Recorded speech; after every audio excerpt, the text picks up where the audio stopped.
ထိုင်းလောကမှာလေနှစ်စင်းရှိပါတယ်။ဒါပေမဲ့စီးလို့တော့မရပါဘူး။ဒါပေမဲ့အသုံးဝင်တဲ့နေရာတော့ရှိပါတယ်။အဲ့လေနှစ်စင်းအကြောင်းကိုလေ့လာကြည့်အောင်။လေနှစ်စင်းဆိုတော့ဒီမှာရောရနှစ်ခါပါ။အဲ့ဒီလေနှစ်စင်းရဲ့နာမည်က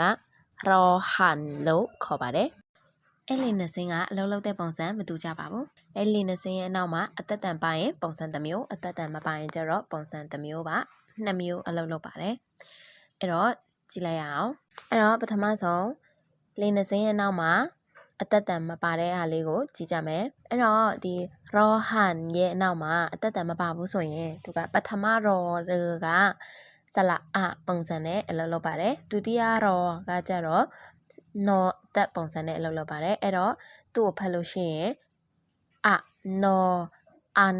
ဆိုတဲ့ပုံစံဖြစ်သွားပါတယ်အဲ့တော့မှတ်ရမှာကရောဟန်ရဲ့အနောက်မှာအသက်တန်မပါဘူးဆိုရင်သူ့ကိုအန်လို့အတန်ထွက်ရပါမယ်ပထမဆုံးတစ်ခုက